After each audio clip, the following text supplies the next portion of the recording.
Yeah, so the word that came into my consciousness this morning was presence, and one of my favorite words. Um, so I just want to invite us to spend a little bit of time right now, just feeling, of course, what we're always feeling, which is the presence of experience, the presence of whatever we imagine is present. And I invite you to just notice how no matter what is showing up experientially right now, that you might be calling thoughts, sounds, memories, feelings,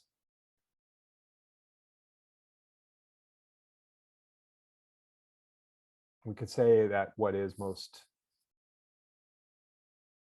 clearly obvious and certain and basic or primal about whatever it is that's showing up is the fact of its presence, right? Everything is in its basis here. The appearance of whatever is appearing, the arising of whatever is arising is present, isn't it? It is. Presence has that sense, the word has that sense of um, something being here, present. So just feel that, the unmistakable fact of presence, and the way in which the entirety of what can arise experientially is in its basis present.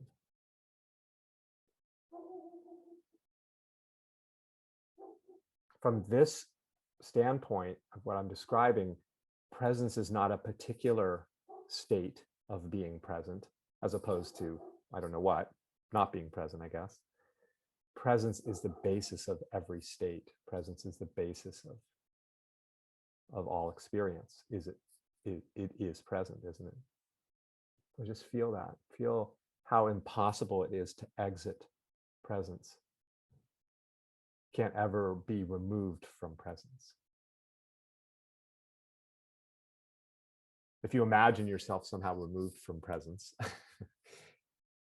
wherever you were, somehow removed from presence would be what was present. So there is no removing oneself from presence. Just feel that.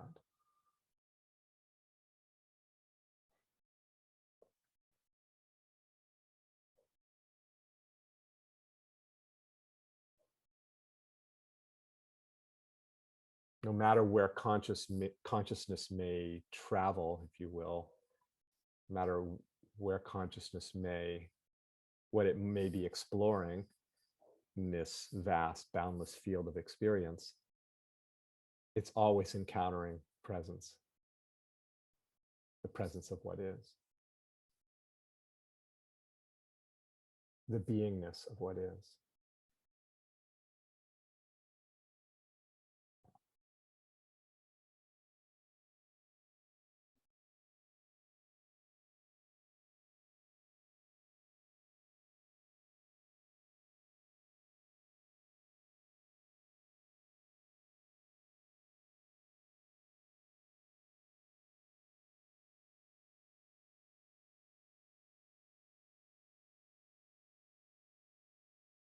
Everything is present. Presence in that sense is what is all that is presence.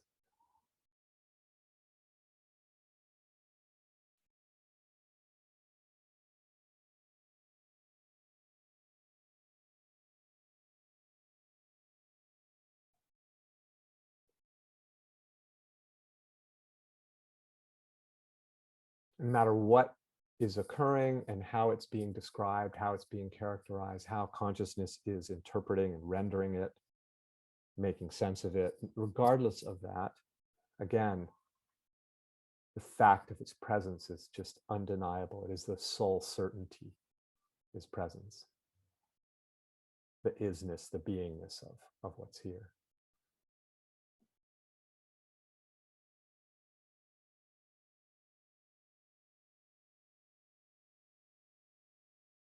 whether the mind, whether we're describing the activity of this thing called mind, whatever that is, as relatively quiescent, calm, and unruffled, or whether the mind feels very jumbled and chaotic and busy and restless. Each of those is present, isn't it? Presence is the, you could say, the common element of all states, of all experiential qualities. All flavors of life are present.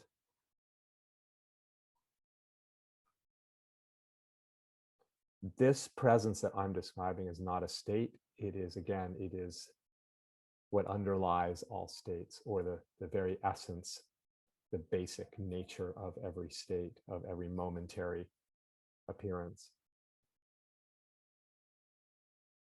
So the presence of what is, this presence, it's ever present. It is never not here.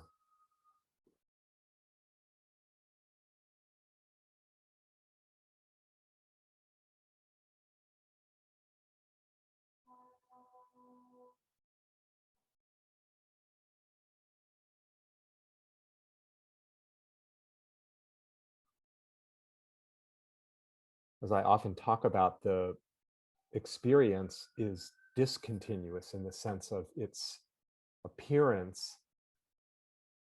It has no duration, because the appearance of the moment is also its disappearance, isn't it? But there's this sense of continuous, the sense of continuity is this presence that never goes away. It's not separate from all the comings and goings. All the comings and goings and appearing and disappearing and arising and passing away of what we call phenomena, what we call life, is the movement of presence. Its movement is to appear and disappear and appear and disappear, and constantly flowing, unfolding, becoming, but never quite becoming anything definite because of that constant disappearance. But the presence of what is cannot go away. It is indestructible. It is inviolable. It is always, it always abides. People talk about, in the spiritual circles, about realizing something and then coming to a place where one abides in what has been realized. The abidance is to realize that this always abides. Presence of reality always abides. It's not something we do. It's what is, ever abiding as itself, even though it's constantly changing. The presence abides as presence. Reality abides as reality, as this, despite its constant shape-shifting.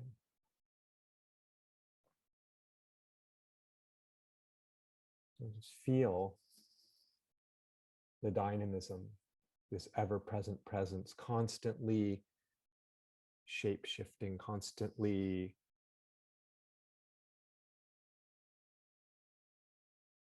changing, seemingly becoming another version, but always another version of itself, another version of presence. Ah, this is what's present. This flow of thinking, this flow of sensation, this sound, arising of sounds and sights.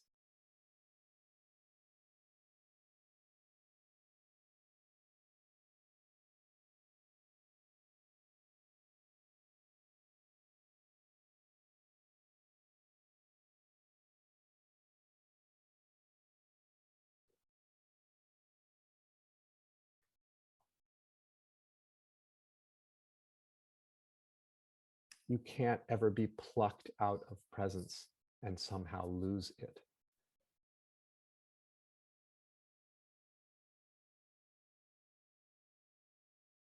What we think of as ourselves is simply the arising of presence.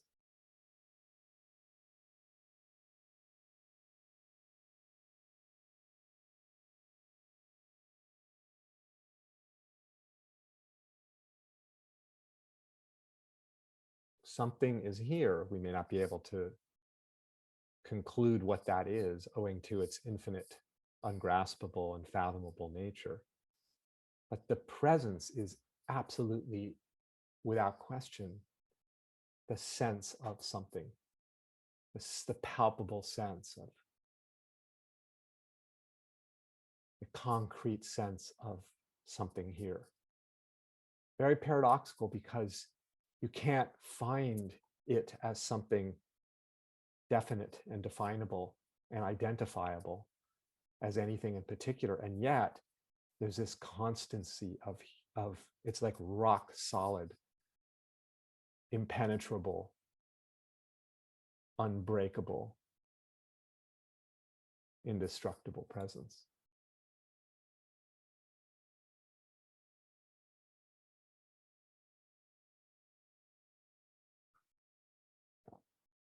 Now, as you feel this presence in all the forms it can seem to assume,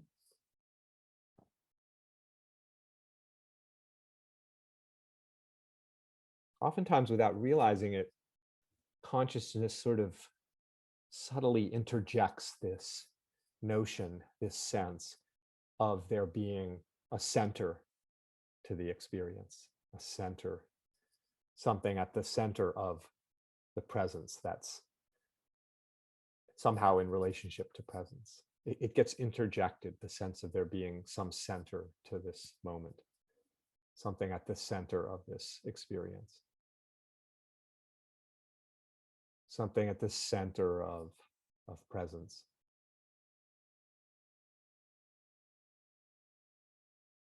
Even when often in spiritual teachings, what gets sort of interjected into the center is this thing called awareness. Oh, there's this awareness knowing the presence. It can subtly or not so subtly create a sense of two things: a center that's awareness, and then the presence that the awareness is aware of. But it's not like that. Feel the way in which there's no center. There's no findable center to this presence. No circle with a boundary around it at the center. No self with a boundary. No subject with a boundary around it. It's in the middle somehow of this field of presence. It's centerless. Even what we might feel as a kind of subjectivity, knowing this presence, being aware of this presence, noticing this presence, that subjectivity, that sense of a subject, a sense of maybe being an individual or a self, is also just presence, isn't it? So if there's anything at the center of presence, it's just more presence. Presence knowing presence. Experience knowing experience.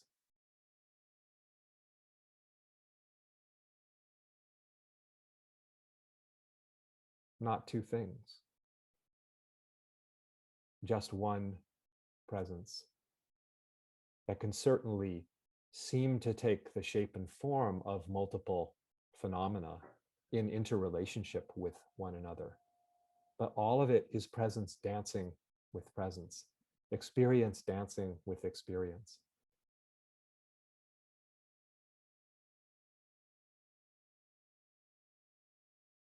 Phenomenal waves encountering other phenomenal waves, but all of it this water of life, this water of presence, this water of beingness.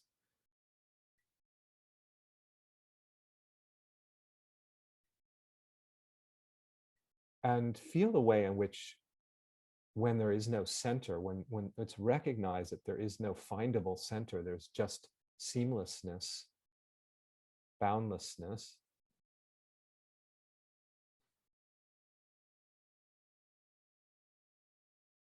there's no separate someone that is possibly missing anything or in search of anything.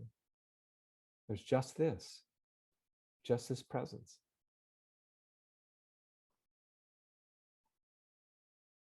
without center, without circumference.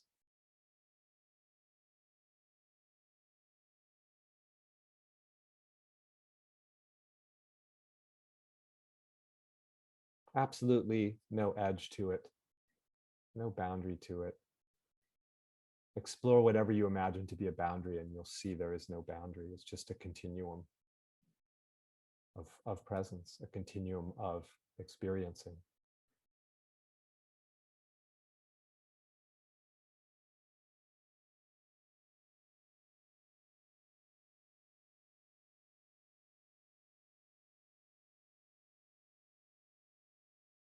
Nothing to find or locate or identify, and no one to find it or identify it. Just experiencing this electric dance of intelligence and vibrancy.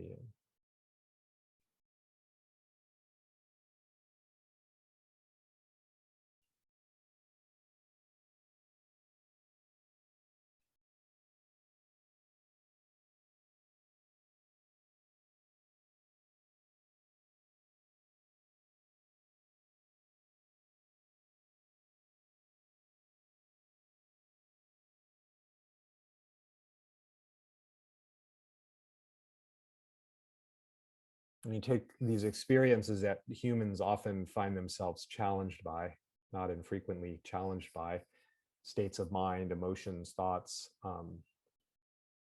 And this is very powerful to, when, if and when that arises for you, to notice the experience that's there. It's being labeled in whatever way it's being labeled, and see if you can find the center to the experience. Is there someone at the center of that stream of thinking that seems to be a problem? Or is there just a stream of thinking? And is it a problem when there's just a stream of thinking?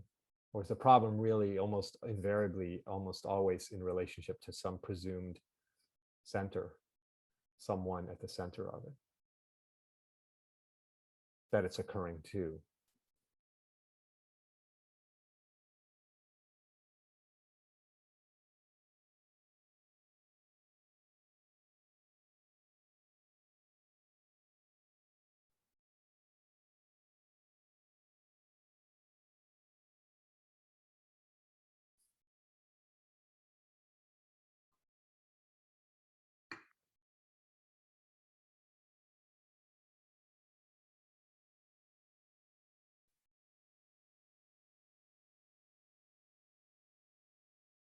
This ever-present presence is like discovering the home that is always here. Not a home that's a particular kind of feeling or state that feels like home, but the home that is each moment.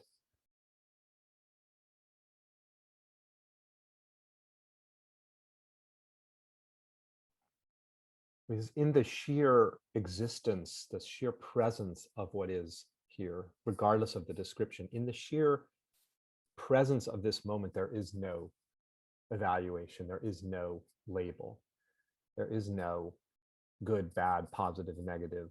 There's just sheer presence, suchness, as the Buddhist tradition calls it, the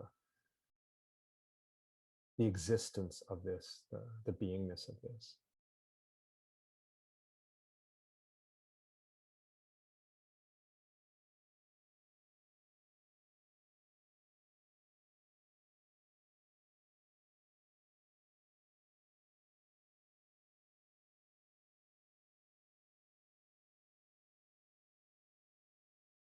At the level of descriptions, it can feel like we're describing certain things as positive, evidence of happiness, well-being, freedom, and other states as evidence of the lack of those things: lack of happiness, lack of well-being, lack of freedom. At that level, there's always a this and a that, and the sort of oppositional frameworks of good and bad and positive and negative, and that's, of course, one valid perspective, experiential perspective. But in touching and exploring and recognizing this indescribable dimension of every moment, the presence of it, the sheer presence of it, which is absolutely just here without definition, even as it's showing up as all these definitions, but in its basis, it's beyond definition. That's the transcendental realm of happiness, the transcendental realm of well-being, the transcendental realm of freedom, in that it doesn't depend upon how it's being described.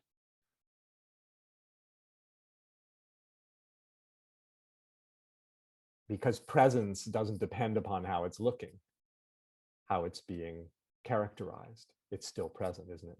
So it's unconditioned by its labeling, unconditioned by its whatever it seems to be, doesn't alter the fact of its existence, the fact of its beingness, right? This is, no matter how it looks and seems to be. And that's inviolable. The isness of the moment doesn't depend upon its descriptive label. So it can't be taken away. It doesn't, you can't make it more present by, you can't make this moment more present by having certain kinds of experiences or getting rid of other experiences in order to make it more present. It doesn't work. It doesn't, that's just like a doesn't compute. The ocean of existence, the ocean of presence is the ocean, regardless of whether waves look a certain way or whether you're trying to manipulate the waves to be closer to how you'd like the waves to be. I mean, all of that is irrelevant from the standpoint of the ocean remains the ocean. Presence remains present, no matter what we're doing to try to alter it or not. That's why it's so powerful, because it's, in that sense, it's uncaused. Its existence isn't caused by anything we do to somehow bring it about. It's just here, isn't it? It's uncaused. And can't not be changed by virtue of something we do to it. We can't make it more present and we can't make it absent. That's how unconditioned it is. Feel that that is the case. The presence of what is can't be anything other than the presence of what is, can it? It's amazing.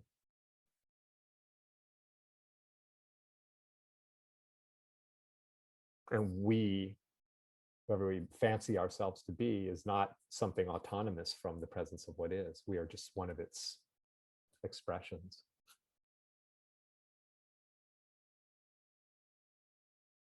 One of the seeming forms it can take.